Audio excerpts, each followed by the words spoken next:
the discrimination case against Tesla. Oh, yeah. Yeah, if you recall this one, it was a big deal. A number of black workers, specifically at the Fremont, California plant, had claimed that they'd been discriminated against. And this started with, one initial individual single action lawsuit, which ended up with a $3.2 million jury verdict. Wow. Yeah. And if you recall, there were some pretty extreme things that were going on.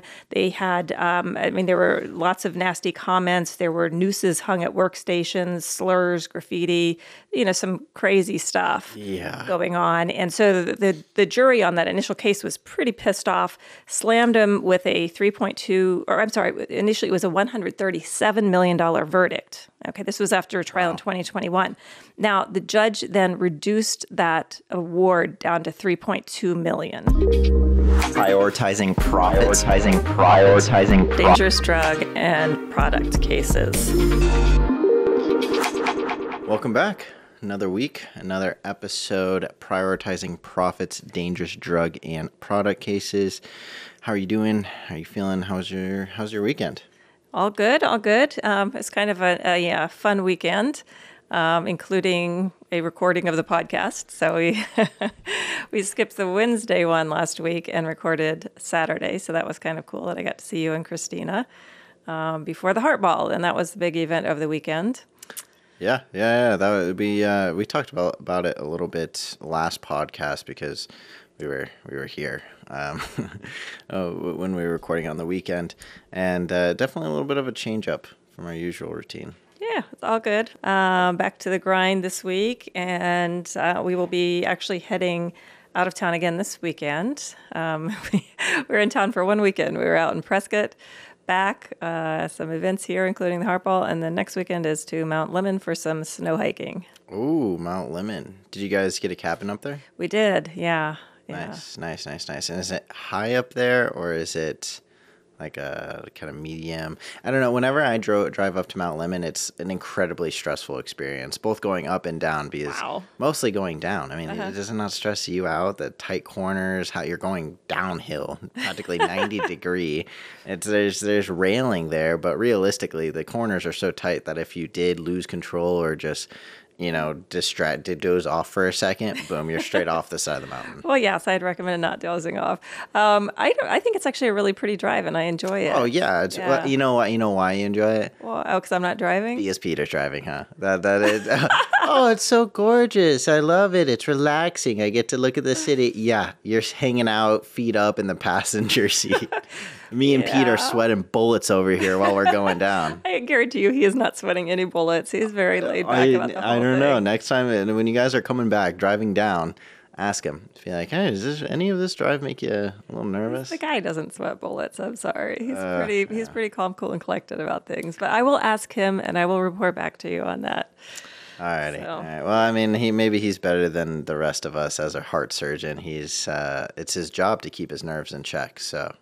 He's a calm guy. Very little gets him upset. Yeah, it's kind of annoying sometimes, because then, I think I react relatively normally, but then in comparison, it probably seems like I'm You're crazy. Overreacting. You're absurd, yeah. And in that case, I'm like, well, most other people would be even more than I am. But the other nice thing about it is he has a calming effect. Yeah. So, it does kind of calm me down. So, yeah, I think it'll be a nice drive, but I'll definitely let you know, and there should be some snow up there, and as you know, Bauer especially loves to play in the snow. Yeah. So the dogs should have a good time. And this time, actually, the last time we rented they have these teeny tiny little cabins, like right on the main road, which was fine. But it was, it's like a one-room cabin, and so it's like a pull-out bed that's kind of in the kitchen, and with two dogs that are 60-plus pounds, and two of us, it's a queen-size bed. Usually, we really require a king size for all of us. But it's really hard to get cabins up there these days, on Airbnb.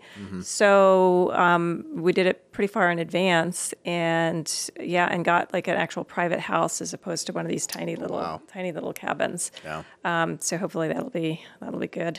Yeah, it sounds like a good time. this weekend we're going to the Renaissance Yeah, you Festival. mentioned that. Yeah. I didn't know because I knew. I mean, the Renaissance Festival. I know it's a thing, but I didn't know that it was a seasonal. Like it's a season. Every year they have it. I don't. How long it goes for? Like weeks and weeks. Yeah. It's like a 8-week type thing, and then each weekend has its own theme. So there's like pirate themed. There's like royalty themed. There's knights in shining armor themed, and like princesses themed, and anyways, I didn't know that was a thing. I've always been fascinated by the Renaissance Festival. I think it's interesting. I think any activity like this, which is, I would argue, is more of like fringe of society. That's probably a good term for it. Yeah, but I give massive props to, because I think it takes a lot of confidence and a lot of commitment to go to these things fully dressed up in Arizona, where it's hot as hell as well. Yeah. That's a lot of clothing they wear, layers and layers, and like those long gowns and crap. Yeah, but it's sick. And the amount of work, it's like cosplay too. Like the amount of work that goes into it is so, it's so crazy, and it's so impressive. And yeah, I don't know. I always think that type of stuff is really interesting. In the Renaissance Festival, we did the knights, what's it called? The dinner battle thing. Yeah. Yeah, I forgot what it was called. Medieval Times. Medieval Times, yes. Yeah, where we eat dinner and we watch the horses jousting and all that. So this is pretty much that to a whole another level. But I'm very excited. Well, that has the jousting, but it also has like the full like Renaissance town and yes. like pubs with like the big beer, not mugs. What do you call them? Like the... Well, I'm drinking mine out of a chalice. Yeah, That's my okay. plan. The chalice is more like the wine thing, and then they have the big, whatever they call the beer mugs. Yeah, I mean, I had a friend who was really into this a while ago, and it was interesting because it's like this whole community, and they actually like elect a queen and king, and so when they do these big camp out things, there are royalty, and they have to be treated that way. And anyway, it's kind of interesting. It's interesting. I don't think I could ever do it. I don't see you doing it. But I mean, like I said, it's more of just pure. I'm just pure impressed with the level and the scale that they take these things. It's elaborate. I think you're really going to like it. I mean, I know we've had this discussion about whether I actually did take you as a child, and I'm confident I did, but you don't recall it. But yeah, so this will be your first, at least cognizant experience of it. Yeah. So I'm curious to hear. Yeah, I'm a little nervous though, because I mean, most events I might have like something I could piece together if it's a theme or something like that, because I don't like themes. I don't like theme parties, date nights. Like we used to do that in college. But now with the Renaissance Festival, like what's the dress attire? Like, are you a weirdo for coming in shorts and a t-shirt? Like is that like I'm gonna get laughing stock? No, I mean you're just gonna be obviously just an attendee and just a tourist. A tourist in there. However, we have Peter's cape if you want that. Yeah, I know, but with Peter's cape, and I didn't want to say anything about it when he was wearing it. There's a certain look when he puts the hood on. Oh yeah. That I just don't think is, I don't want to be in big groups wearing a hood like that. It's red. It's not white or anything, but there's white accents on it. There's white accents. I mean, you swap those colors and you're about to get canceled. We don't want you to be canceled. Well, I do have some other costume items in there, and certainly some plastic weapons. So if you do need anything, I just don't want to feel like an outsider. I know I'm an outsider. I recognize it. I accept it. But I would like to at least like be able to blend in a little bit, so the people that go there can glance over me and I'm not a sore thumb in the crowd. Anyways, so that's what we're really excited about. I guess a little update on personal life too is this today. Took Bruno to the vet. Tough news, ladies and gentlemen. Bruno does have arthritis. However, I guess as people know, arthritis runs in the family. I have arthritis. Bruno has the same type of arthritis as me. Bamboo spine is the slang for it. So it's something sad, but at the same time, I don't know. I try to have a very positive outlook on life, and I think, hey, we're going through it together. We've always been very, very in sync with our health. You've been crazy in sync, and you also kind of are both rather. what to say it, low energy a Yes. lot of the time, which, is fine. Nice way to put it. A lifestyle. But it's not like you're trying to take him out like we do with the dogs and running around. And he's going to be left home at this point. You guys kind of have the same lifestyle and, so you certainly understand what he's going through. And the thing that is very positive from my perspective is that he's not in pain. Yeah. Doesn't require any big meds at this point, just some supplements. Yeah. So not great news, but you're going to take very good care of him. He's going to get the best medical care and tons of love. He lives a pretty lush life, I would say. He's a little spoiled, yeah. He's kind of goes about his day in his own schedule. You mentioned this weekend, actually, I thought it was so funny because I related to it so much. You're like, wow, it's really hard to be productive with Bruno in the house. Because you're laying in bed and you're like, I should really get up. I should take a shower. I should run some errands. But then you look at Bruno and he's just passed out, snoring, loudly snoring at like 11 a.m. I'm like, dude, it's halfway through the day and you haven't even gone out to take a piss yet? What's going on? Oh, we dragged him out to take the piss. I know he could have held it a little bit longer. He could have done the camel thing, but we did take him out earlier. But then the thing about it was he was like snuggled up, and his grandma. I don't snuggle with him every day, and so if he's here on the weekend and he wants to snuggle grandma, I feel like I should just cancel everything else that I planned or hope to get done and spend time with my grandchild. Spoiled. He's a spoiled guy. Lush lifestyle. Anyways, just wanted to give that quick update for the listeners. We talk about our dogs quite a bit. Bruno is he's my best bud, so I'll keep you guys updated if there are any updates. But he's okay. He's he's a warrior. I've never heard him cry. I mean, when he was a puppy, but he doesn't cry. He doesn't cry. He is a he's stoic. Pretty stoic. Yeah, and maybe Fernie can pop up a photo of the Brunster. Yeah, we got He's a cutie pie. We got a few. For sure. Alrighty. Well, let's get into Prioritizing Profits podcast. That's what we're here for. Oh, yeah. Wait, we're going to talk about law. Let's cases. Do it. Okay. Cases. Updates. Well, I have an update on one that was a pretty hot topic when we first talked about that, and that is the discrimination case against Tesla. Oh, yeah. Yeah. If you recall this one, it was a big deal. A number of black workers, specifically at the Fremont, California plant, had claimed that they'd been discriminated against, and this started with one initial individual single action lawsuit, which ended up with a $3.2 million jury verdict. Wow. Yeah. And if you recall, there were some pretty extreme things that were going on. They had, there were lots of nasty comments. There were nooses hung at workstations, slurs, graffiti, some crazy stuff going on. And so the jury on that initial case was pretty pissed off, slammed him with a initially it was a $137 million verdict. Okay, this was after a trial in 2021. Now, the judge then reduced that award down to $3.2 million. So that's what stood. Yeah. Yeah, and the judge can do that. It's called remittitor when they think that the damages are out of line. So it was $132 million down to $3 million. $137 million. $137 million down to $3 million. Yeah, down to $3.2 million. Wow. And they're appealing that anyway. But then in the meantime, there were a lot of other people who said that they'd experienced similar discriminatory actions, and the issue here is, again, that other employees were doing these crazy things, but that management wasn't stopping it, wasn't stepping in, wasn't taking care of the problem. So then there was a potential class action with 6,000 black factory workers. And the question was whether they could pursue that as a class action. And that actually is the update is that a judge in Oakland, California has said, yes, this can move forward as this big group class action of 6,000 workers, as opposed to everybody having to file, their own individual lawsuit against Tesla. So this is a pretty big deal and could be pretty impactful for the company. Yeah, that's huge. 6,000. And is it all just black employees? I mean, is there other races being included into this? This is specifically with regard to black employees. Okay.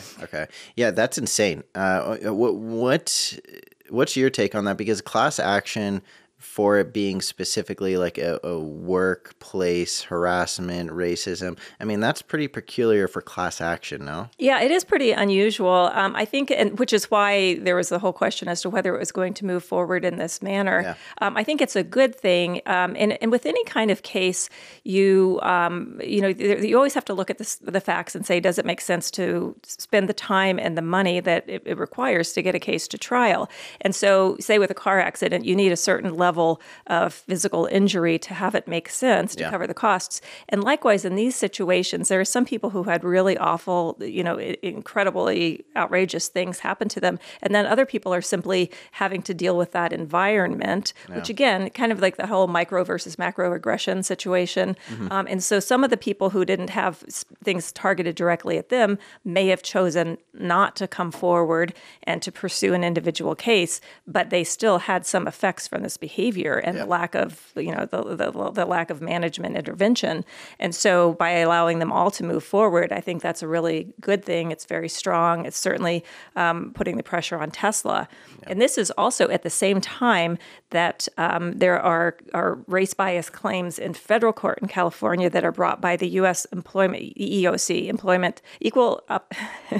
Equal Employment Opportunity Commission, EEOC. So and that's a governmental agency who can actually prosecute the company. And so that's going on at the same time. Against Tesla. And against Tesla. So they have their hands full.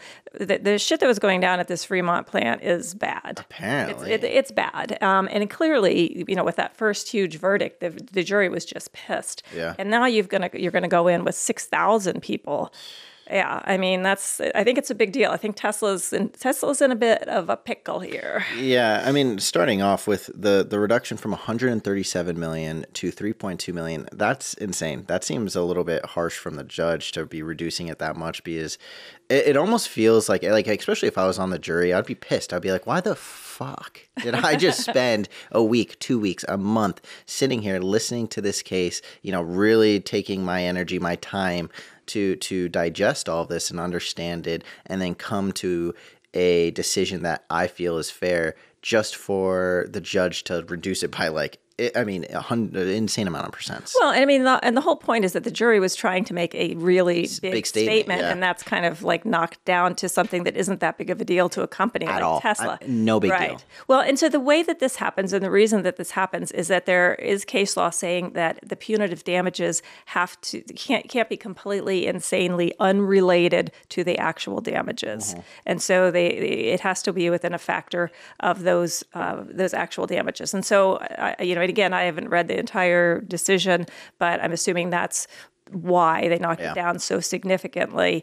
But I mean, the good news is that they still made that statement. They still said to Tesla, WTF, I mean, this is serious business and we want to punish you for it. And I think that suggests that they're going to get slammed pretty hard with this big class action now, and also with EEOC. I mean, something's going on there. This is not some situation where they're like, oh, we're not at fault. There's something going on. I was going to say, I'm surprised we haven't heard more about this on the news, because Tesla's massive. I mean, they're one of the top stocks, right? Like their well-doing and their success is directly affects the overall stock market as a whole. And Elon Musk obviously is everywhere. He's always being discussed. How is it not being discussed that there is a class action lawsuit against Tesla for racist accusations, that they're essentially discriminating against a very specific group of individuals within this specific plant? And not only that, because, sure, maybe there's going to be people in the comment section that's like, oh, well, people sue for anything, right? Oh, people just want money, blah, blah, blah. Okay, whatever. Sure, ignore that. Look at it from the federal side. The federal government is actually pursuing Tesla for the exact same things. I mean, that's insane. Well, and they don't, so what happens is if you make a complaint to the EEOC, they're going to investigate, and they're not going to bring a case unless they're pretty clear that this is actually happening and it needs to stop, and the practices need to change, and these supervisors need to be fired who are not, stopping this behavior. Hernia mesh. boy, oh boy, has that been a topic that we have covered consistently. If you've listened to Prioritizing Profits in the past, you know that this is a case that we are handling.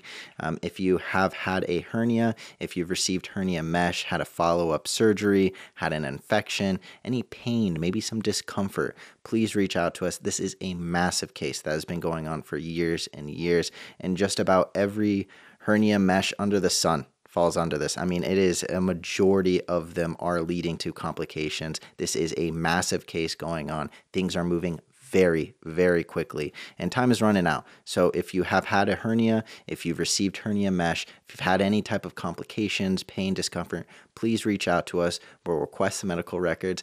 And we got Danny on the line. She is absolute joy to talk to. All you got to do is give her your name, some information, and she will take care of the rest. But that's all I got for you. Enjoy the rest of the podcast. The 6,000 people reaching out or filing a claim, I mean, clearly this is a systematical issue, a system issue within Tesla, within that specific manufacturing plant. But some of the examples that you mentioned, I mean, it is ludicrous. Like, I actually cannot believe that would exist in a working atmosphere, because you know, I watch other podcasts like Bad Friends. Like, sure, they can get a little edgy, racism, yeah, okay. But nooses, and where like nooses that, hung at their workstations. I mean, that is indescribable. I actually cannot fathom the thought process. That's not like, oh, haha, funny, you know, or like, oh, hey, buddy. No, that is like very aggressive. Well, it's a threat of violence. No, that's exactly what it is. That's insane. Yeah. Well, and then the thing too, and I always say whenever there are these cases, and there's a huge number of people complaining, I still would say that is a small number in comparison to the people who actually were affected. Yeah. Because there's always going to be more people than not who don't want to come forward, who don't want to put themselves, you know, on a stand and have to testify. You know, and the other thing that really frustrated me about the last time we talked about this was just some of the commentary that we got on social media. I mean, people were pretty obnoxious, and they're like, oh, suck it up, get on with it, you know, appreciate your job, and just really like insensitive, which just is very shocking to me. I mean, this is illegal behavior. I mean, first of all, it's completely unethical and immoral, but it's illegal behavior, and it's not okay. And I'm glad that you know, they're standing up against this. You know, again, the EEOC and 6,000 people are coming forward, you know, on the heels of this individual who brought the initial lawsuit. Yeah. I mean, like you said, what is being discussed in this lawsuit, the claims that are coming up, this isn't the full story. This isn't everything. Like, if this is just what's going on that we can see, I mean, there has to be a lot more going on the back end. From my perspective, if something as terrible as like hanging nooses in a workstation, I mean, an act of violence, aggression, threat, that is like at the top for me. That is so insane that that's existing. And if that is something that's out in the case, what other stuff? Like, how bad does it really get if that is a culture, that's something that's accepted? And going to like the comments that you mentioned about people kind of like shaking this off. I mean, I think there's two sides. I think we live in a culture now where it's very woke, and you know, you see like, oh, well, this person shouldn't have overreacted, or like this was very dramatic, and then it leaks into everything. Well, this is, I think, completely separate, which is why I mentioned, you know, like, okay, sure, maybe there's certain people have they're raised in certain ways where jokes are okay or certain jokes aren't okay, but this is just plain out aggression. This is plain out racism and threats in a publicly traded company. I mean, come on. Well, right. And I mean, and again, you always have some idiots in the workplace who would do inappropriate things, but that's where then the managers need to step in and say, that's not acceptable behavior. That's illegal behavior. Write them up. And if it doesn't stop, they're gone. You know, and if the managers aren't stopping it, they should be gone. I mean, up to whatever level until it gets, you know, to Musk if it has to. And I'm even more convinced about our media being censored, because how the hell is no one hearing about that? There's 6,000 employees. There is a class action lawsuit against Tesla, one of the biggest companies in our stock system, and then the Dow Jones, and no one's talking about them being class action sued for racism. Well, it's just a damn good thing that Prioritizing Profits is talking about it. Somebody's got to get this information out there. Thank goodness. Well, and I'm sure we're going to have a lot of responses again because like it's a hot topic and, people have a lot of feelings about Elon Musk and Tesla. And then apparently there are a lot of people that seem to think that racial discrimination is not something that, that people should be suing over. So we'll see. Go ahead, bring it on. We're happy to respond or not. Yeah. Keep us updated on that. If anyone does have questions more specifically about that lawsuit, you can definitely throw it in the comments. We'll address it. I'm assuming this stuff, this is very early days, so there's not going to be very much information coming out. But as the ball gets rolling with 6,000 claimants, there's going to be a lot of information that comes out in discovery. Well, and other people may not be following it and talking about it, but we will be. We will be. We will be. What other updates? So Johnson & Johnson, we always like to talk about them and the talc cases since it's an ongoing situation, lots and lots of cases. So we had talked a couple of weeks ago, I think, about the case that was in trial at the time. And this was one, it was actually a physician who died from peritoneal cancer after using the talc powder for like 5 decades. She had used it as a deodorant in her underwear, on her diaphragm. Anyway, that case was in trial, and just this past week, it ended with a hung jury. Wow. I do want to say also impressive brand loyalty. 50 years. 50 years using a product. My God, I can barely commit to one for 6 months. 50 years, they should be giving her an award. And then they're killing her. Yeah, and they're killing her. Come on, the brand loyalty. What the hell? Oh, exactly. Yeah. So, and I brought this up because I don't know if a lot of people know what a hung jury is and how that whole situation works. Yeah. But the jury hears the case, goes out to deliberate.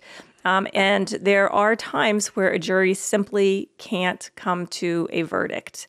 And so if they absolutely can't come to a verdict, they tell the judge, we can't do it, which is what happened in this.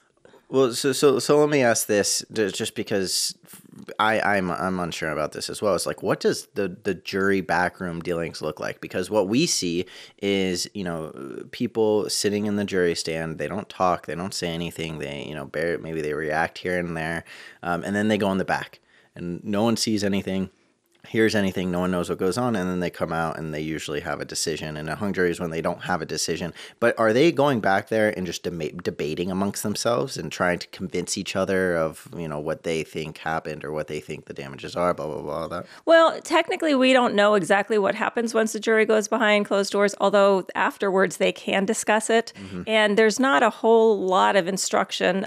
They do have to elect a foreperson who's going to be the person who actually comes out and tells the court what the verdict is. I wonder if people have to draw like the short straw. Well, I have been on a jury, and are there people excited? They're like, please, I want to get up and talk. Well, so some people are. It actually was interesting because the jury that I was on, I couldn't believe that that they didn't strike me because I'm an attorney, and so it seemed really strange that I stayed on. I was confident I was going to be stricken, and all of a sudden they call out all of the jurors. I'm like, holy shit, I'm actually on here. And so then I'm like, okay. So we get in there, and they're all like, oh, you have to be the foreperson. I'm like, come on, they're going to be expecting that. Why don't we do something else? No, nobody else would be it. So I'm like, fine, I'll be the foreperson. They rallied around you. Oh, they put a lot of peer pressure on me. Anyway. So, but what happens is they initially go in and maybe somebody volunteers to, or they vote, but they come up with a foreperson, and then it can be, it can happen a lot of different ways. One thing that I've heard that happens is that they say, okay, before we even start talking, everybody's going to write on a piece of paper, if it's criminal, guilty, or innocent, or not guilty, I should say, guilty or not guilty. If it's civil, fine for the plaintiff or fine for the defendant, just to get, an initial feel where everybody is before they start arguing. Who knows? Maybe they all agree. Yeah. And then from there, then they start discussing and debating and potentially coming up with questions we talked about last week, where they can actually ask the questions of the court, which may or may not get answered, and then they do whatever they do. And I've heard stories about about real animosity and yelling and screaming and nastiness. Not a lot of stories along those lines.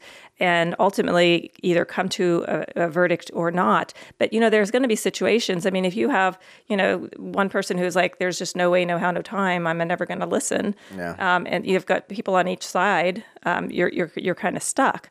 So in this case, what happened was they had been debating for a couple of days, and they sent a lunchtime, or at the lunchtime, they sent a note to the judge saying that they were deadlocked. And then the judge issued what he calls an Allen charge, which is a directive to a deadlocked jury, which is really pressuring them to come to an agreement.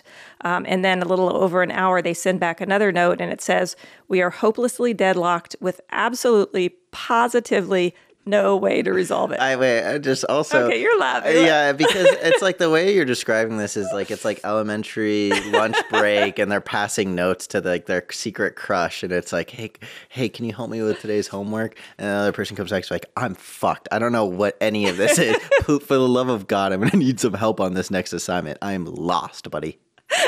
Okay, it sounds a lot like that, but they can't just talk to the judge. They're locked in this room, and the only person that they have contact with is the bailiff, who's sitting outside of the room to make sure, that there's no shenanigans, nobody leaves, nobody goes in. And so they pass a note to the bailiff, who then takes it to the judge. Yeah, to their crush. So, yeah. Yeah. So anyway, they finally said, all right. And then when that happens, the judge has to declare a mistrial. God. And then they have to start all over again and try the entire case again. Insane. Yeah. Camp Lejeune, the last camp I would want to go during my summer break. Quick break in the middle of your podcast. If you have been listening to Prioritizing Profits in the past, you know that this is a case that we are handling. It is ongoing and time is running out. It is incredibly important that if you were stationed at Camp Lejeune at any point and you have received any type of medical issues, and it's a wide variety of things. I mean, this list goes on. You can check it out on our website, but it can be autoimmune diseases, it can be infections, it can be just a wide variety. But if you're stationed there, I highly recommend you reach out to us. We can go through your medical records, request them, see if there's any connection there. But time is running out, so definitely reach out if you are stationed at Camp Lejeune, and enjoy the rest of the show. And going back to what the process is for the jury, there's no one facilitating the discussion, because right now I'm imagining like in high school when I would have group projects and I'd be like, okay, you five are together, spend the rest of the class figuring out what you're going to work on the project.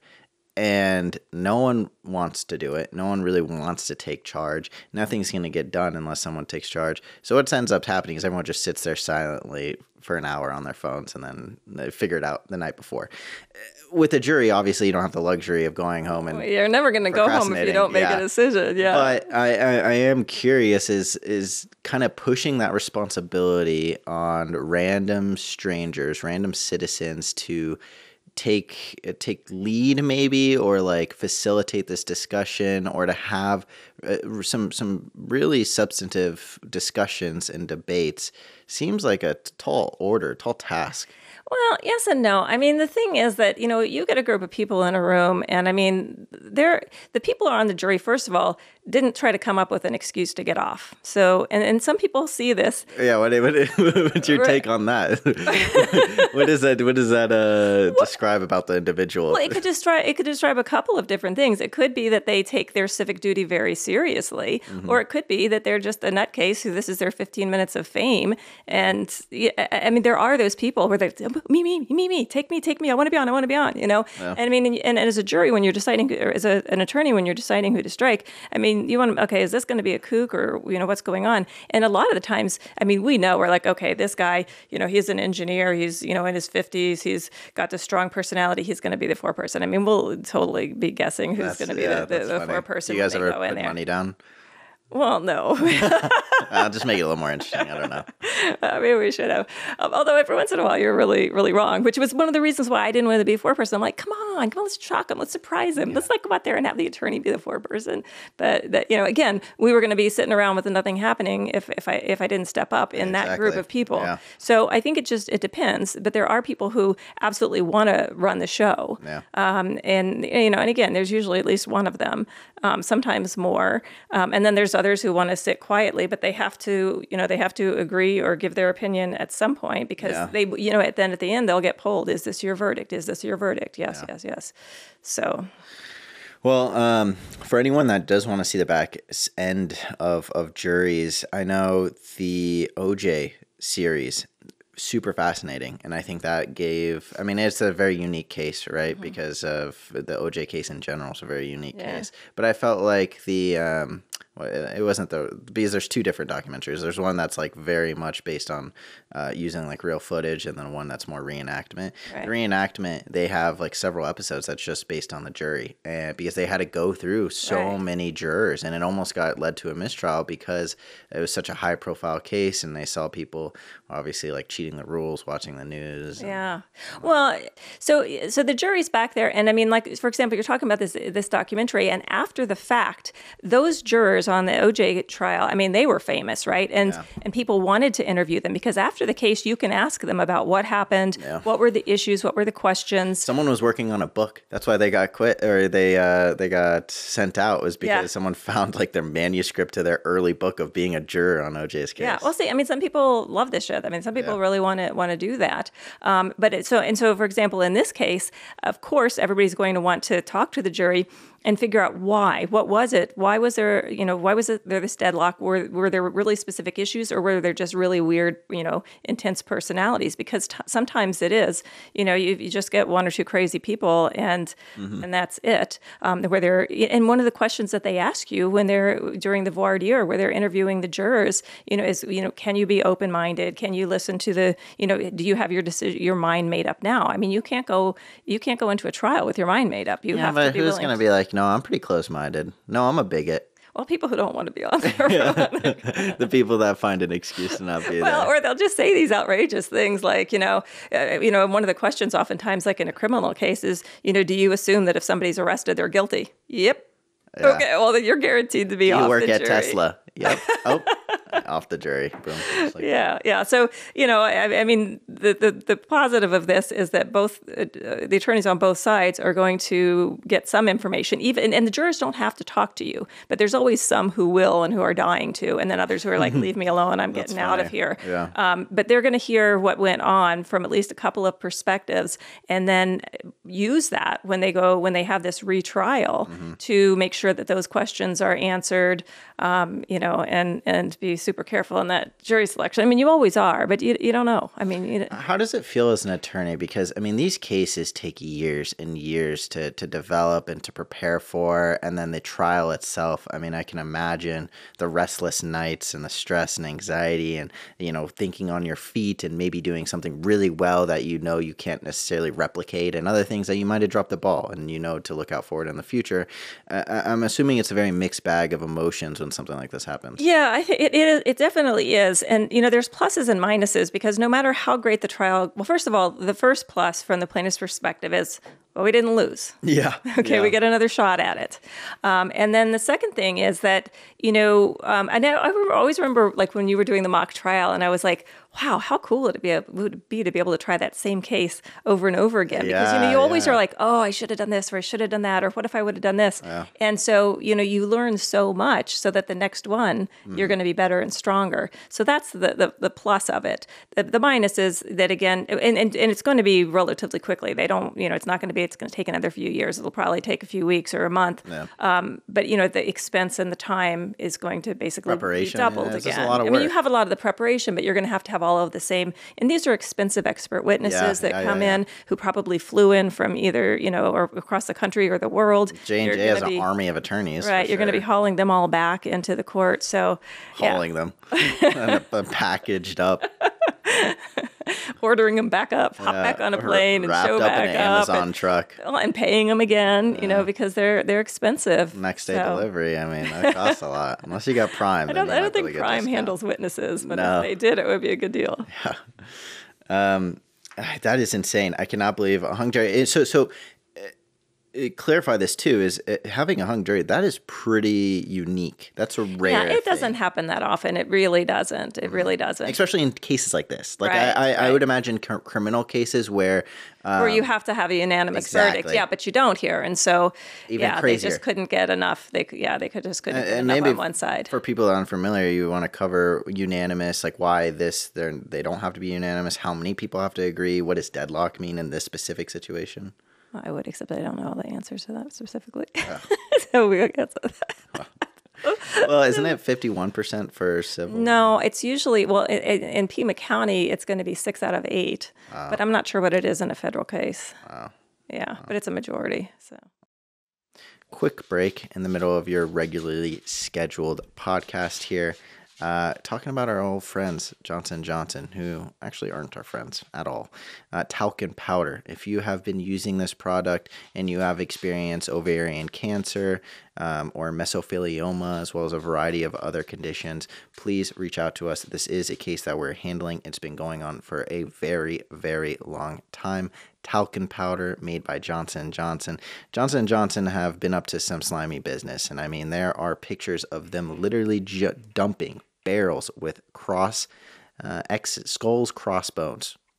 skulls. I mean, it is like a pirate flag. Toxic material. They're dumping it into the talcum powder, creating it. It leads to mesothelioma, ovarian cancer, a variety of other things. If you've been using this product, if you have those conditions, please reach out to us and we can request your medical records and see if you have a case. Back to the podcast. Yeah, so I mean, it is absolutely insane that this took place in this type of case, because usually you'd see it in criminal where you need beyond a reasonable doubt. Everyone agrees, and if there's one person that just refuses, then you'll get a hung jury. Compared to this, where it's a lot more flexible. You don't need everyone there, but. That's interesting. So are we going to be seeing a lot more updates moving forward in these upcoming weeks because they're redoing this whole trial? Well, yeah, the trial will be retried, and we will certainly update on what the outcome is. Mm-hmm. So, alrighty, updates. Any final updates for us? Yeah, I think we'll pop on into types of cases that we handle. And the reason that I wanted to make sure we got to this week is that it also relates to a question that we had. And we had a listener question asking why they couldn't sue their employer for an injury that happened at work. Yeah. And so the answer to that is, of course, complicated, because the answers to all legal questions are complicated. Never straightforward, which is why you need us attorneys. I was going to say, what would I be doing? Why would we need a lawyer if it wasn't complicated? Exactly. But so the situation, and with this specific person, I won't get into the facts, but every employer has to carry workers' compensation insurance. And that is basically no fault. So anytime that you're at work and you get hurt on the job, even if it's your own fault, if it's somebody else's fault, if it's like an act of God, if you get hurt while you're at work, you are covered by this insurance. Yeah. And so there's pluses and minuses to this. And I will say that with one caveat. You have the right to opt out of workers' comp coverage if you want to do that, but you have to do that before you get hurt.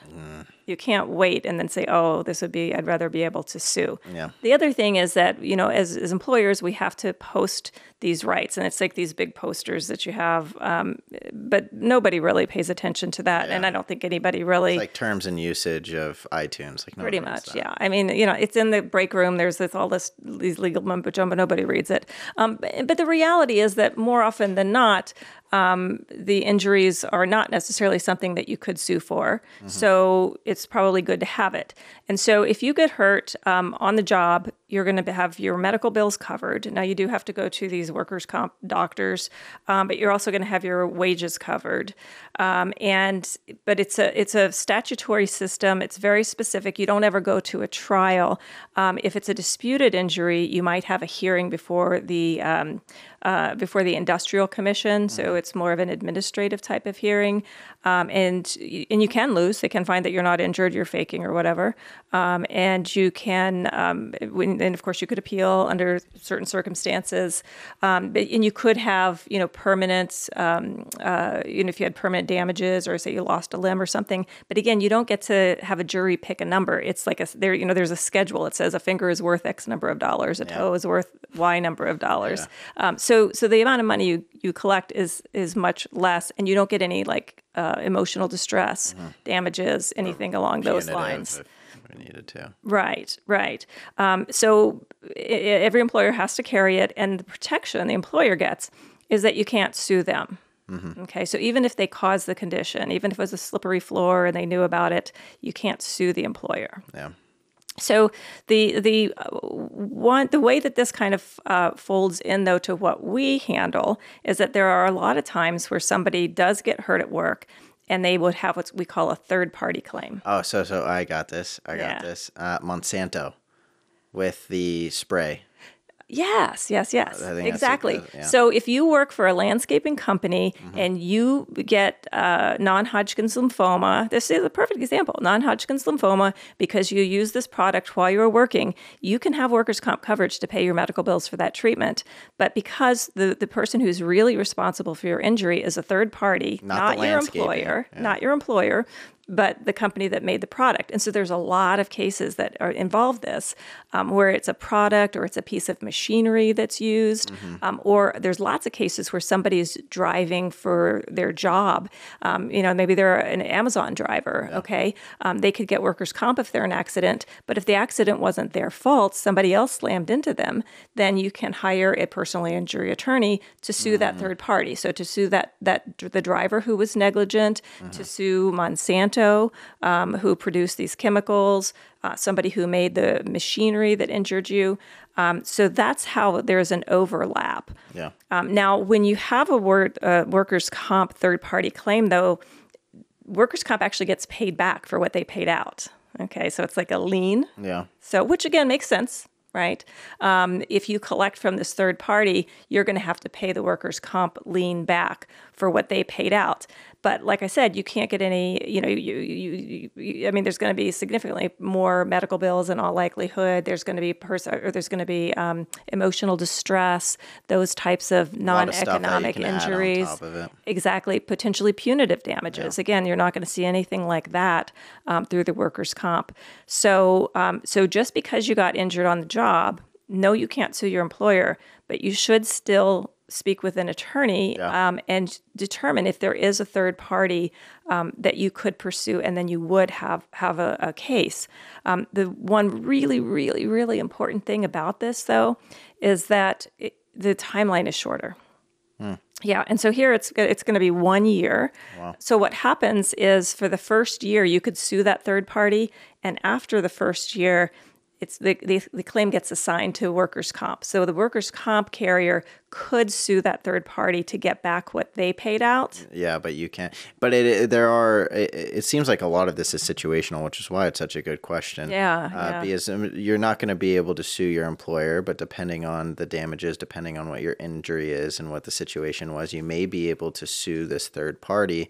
And then typically you have a year after the injury to file that claim to sue the third party. However, in the Monsanto situation where you have diseases and side effects that take years and years to develop, that 1 year rule doesn't apply there. Well, it could potentially be the discovery rule because you don't even know that you have the injury. So, for example, you wouldn't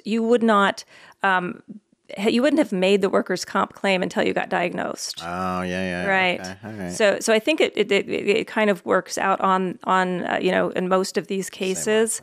Yeah. But and it's even a little more complicated. So after the first year, the claim now doesn't belong to the worker anymore. It belongs to the workers' comp carrier who's paid out. And in theory, they could go and say, we want to sue this third party, but they usually don't. Yeah, that would be insane. Imagine a workman comp says a year goes up and they're like, oh, we want to sue on behalf of this person. They win $100 million. Well, they're not suing on behalf of the person. They're only suing for what they paid out. Oh, okay. So they can't get paid more than so they what can't they get paid more. Okay, but okay. and it's even more complicated, and that's again why it's kind of a good question. Is that after that 1 year? So, and I've had situations where somebody's come to me and it's been a year and a half, and they're like, "Oh, well, I have 2 years." I'm like, "Well, actually, after the 1 year, your claim got assigned to the workers' comp carrier, but you can ask for a reassignment of the claim." Wow. And almost always in my career, I mean, there was only one time that I've ever had a workers' comp carrier say no. And here's the deal. Why would they say no? It's free money to them. Yeah, and they don't have to put any of the work in. Right, and they usually don't go do it anyway. Yeah. So literally they're going to get nothing back. But if the employee wants to hire me or some other attorney to collect, then they're going to get all of their money back, and then the worker gets something, gets their damages too. Makes so sense. almost always, if people came in after the 1 year, we would contact the workers' comp carrier, and they would almost always issue a reassignment, and we would still be able to file it within the 2 years. And again, I'm saying 2 years because that's the statute of limitations in Arizona, but it would be within whatever the statute of limitations are in whatever state you're in. So, but I did have one situation where they flat out said no, and I still could get no answer as to why. I'm like, what is the downside? You're not going to pursue. Are you going to pursue the claim? No. So you just are free money. You don't want free money. Yeah. I mean, I don't know if it was some. Well, I wonder. Wait. So can you tell us like what the injury was, or?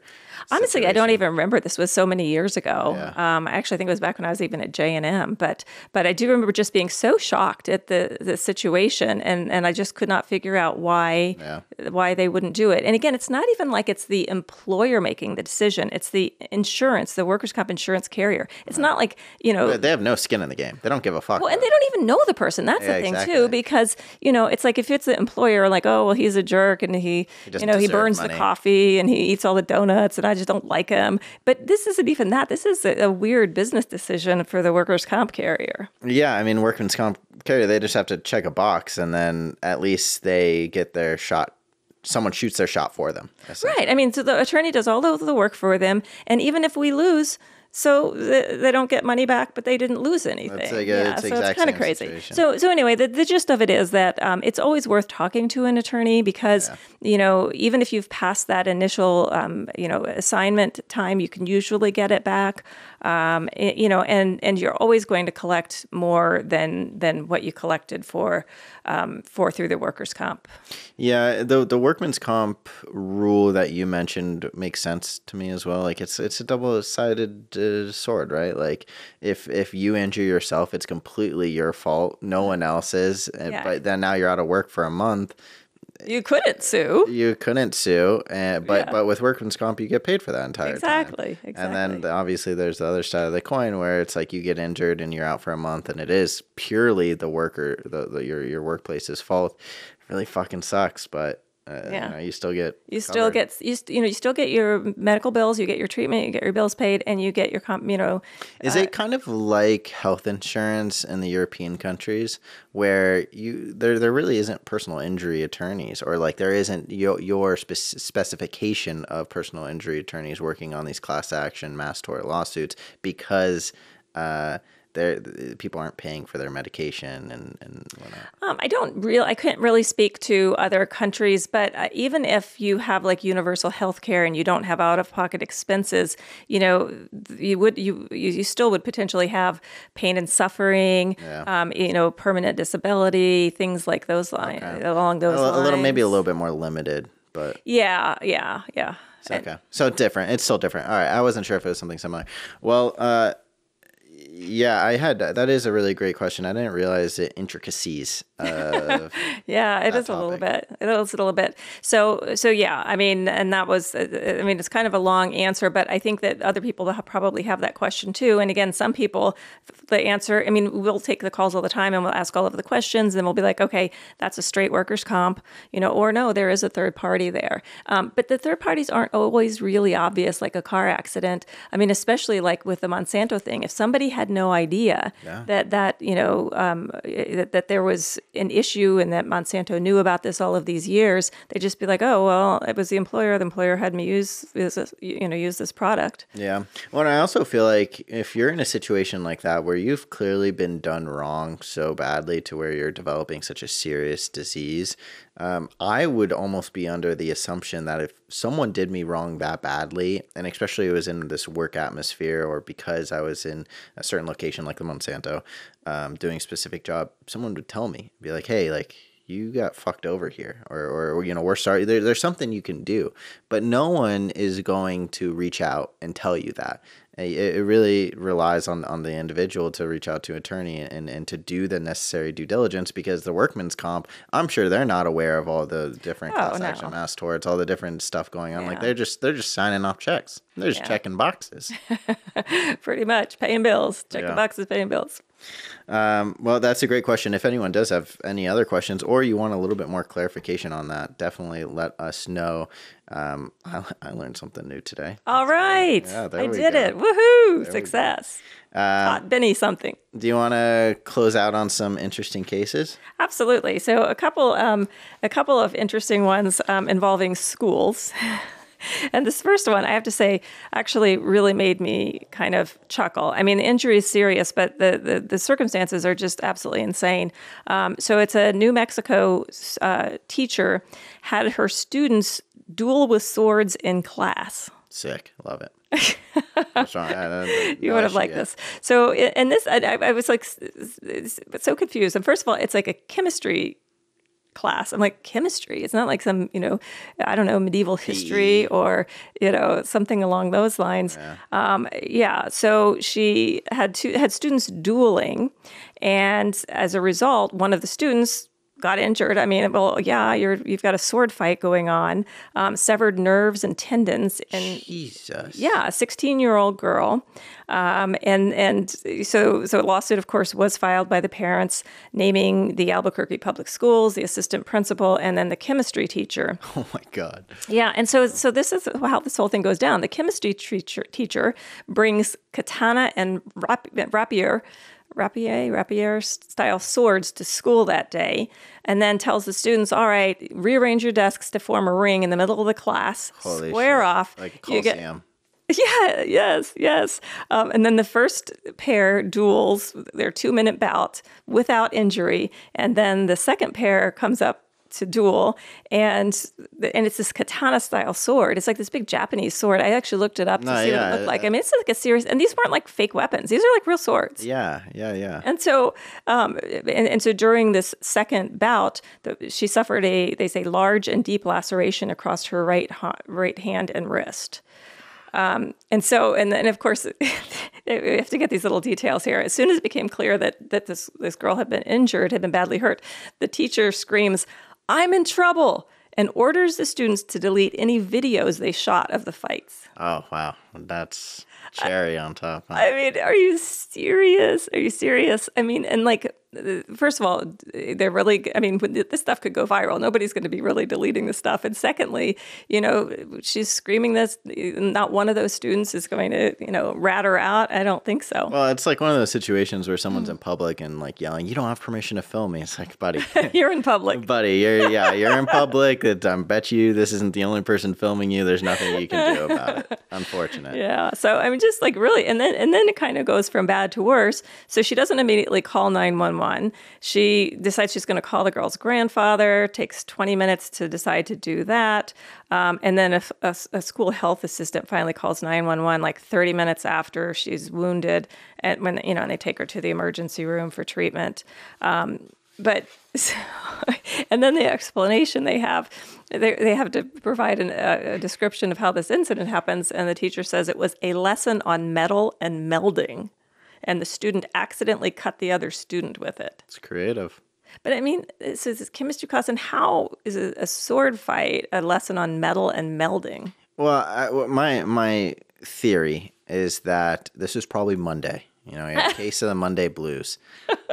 The I just previous want some day, blood. the previous day, he was at the Renaissance Festival, and he was fully immersed, and it was ninja theme that Oh, and he weekend. probably bought the swords at the Renaissance Festival. Exactly. And he woke up Monday morning and he thought, wow, I had such an amazing weekend at the Renaissance Festival. I got some sick ass swords. I should share this with my students so they get a piece of this enjoyment, this piece of excitement. And then he creates a in office or in classroom coliseum With desk. Coliseum of desk. Yeah. To battle to the death. Like he's got, Or at least dismemberment. yeah, plushy lions in there as well to really reenact the Roman days.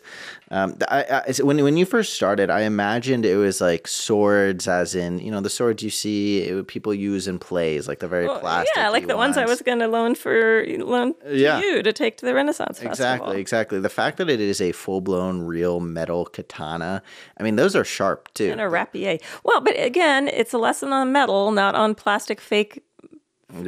Fake swords. Well, I mean, it's chemistry, so plastic does kind of play in there a little bit. No? Well, that's true too. Yeah. Although her explanation was metal and melding. Yeah. But it wasn't like they were building the swords. I mean, she brought the swords into the classroom. Yeah. And I don't think that how the metal can meld into your body with one swipe. I don't know. That is insane. And I really just love, again, cherry on top of screaming, I'm in trouble. Everyone delete. Please give me your phones now. I need to delete all the proof. And then you can even tell with her explanation that she didn't even want to tell the truth. She was like, oh, well, hold on, guys. It was a lesson. Oh, what? You have video of the sword fighting? In the Coliseum? The Coliseum that I made where we were yelling and chanting. So...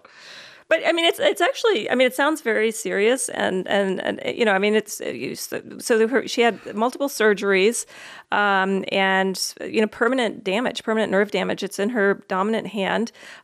Things as far as pressing buttons, fastening zippers, and cooking are apparently daily challenges for her now. I mean, again, when you can have all the surgeries you want, but I mean, you cut nerves and tendons. That stuff doesn't all grow back. Yeah. And so it's a permanent injury. I mean, serious stuff. She has been fired. You'll be happy to know. Yeah. I suspect she won't be teaching at any school anytime soon. I started out on the teacher side. I mean, teachers already get it bad enough these days, but I really can't find a defensible part here. I can't be devil's advocate. You're trying really hard. I really am. I was hoping maybe it was PE class, drama class or something. History, maybe a bit of a stretch, but chemistry is there's just no place for any of this. And lacerations, I mean, it sounds pretty extreme damages too. Well, and I imagine like the attacker feels pretty bad too. I mean, here she. I wonder how that would turn out, because it's also not, when the kids aren't dumb. Like when they pick up those swords, they know that, okay, this is fucking heavy. Oh wow, this is real metal. Wow, this looks a little sharp. Like they are very aware of the damages they're able that they can inflict damage, maybe not to the severity or the scale. I'm sure when the student did it and then it happened, he was like, holy fuck, this is, oh my God, I didn't mean to. But at the same time, it's like, you're going to fuck the person up.